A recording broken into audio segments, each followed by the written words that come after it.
Hi friends, in this video we are going to solve iterables and iterators. The problem description is given as the iterators module standardizes a core set of fast, memory efficient tools that are useful by themselves or in combination. Together they form an iterator algebra, making it possible to construct specialized tools succinctly and efficiently in pure Python. To read more about the functions in this module, you can check out documentation. You are given a list of n lowercase English letters. For a given integer k, you can select a k indices. Assume one based indicing with a uniform probability of the list.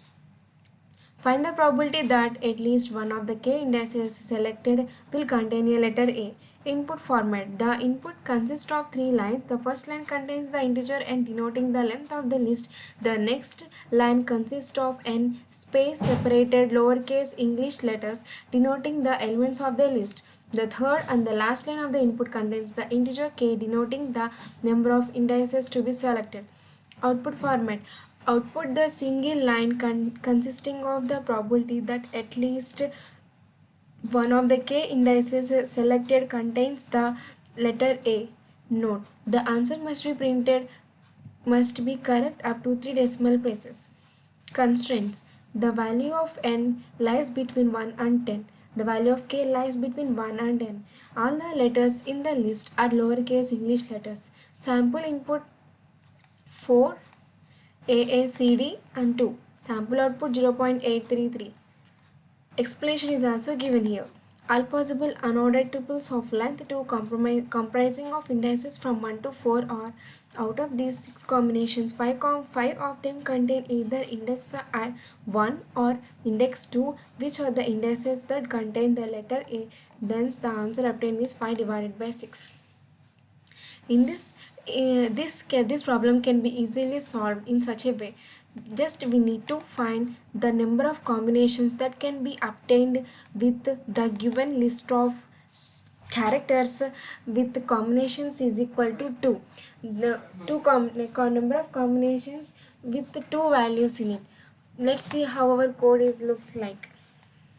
For this we need to import ITR tools. In that we need to import the combinations module.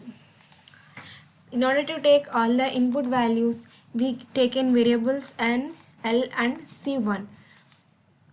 First we need to take the combinations for the list L. So we used a combinations predefined method which is predefined in iter tools. We are finding combinations for the list L and the number of values in each combination is C1. So combinations of L comma C1. The return type of this is an object and address hexadecimal values. So it needs to be converted into the list. In order to get the list of values, we need to use list data type. That object is passed through a list constructor. The return type is a list of values that is stored in com.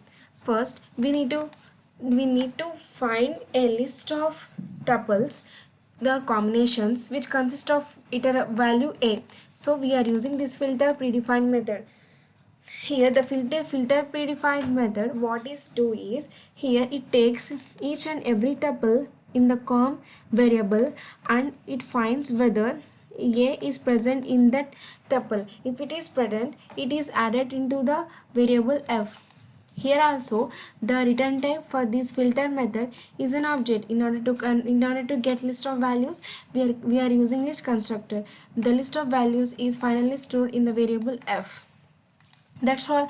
We need to find the required number of outcomes by total number of outcomes. So we already, for probability, we already get required number of outcomes in f, and total number of outcomes is already stored in com, that is its length we need to take it. So in that, its length is stored in D and required number of outcomes, that is the length of f, is stored in n. Hence we need to print n divided by D.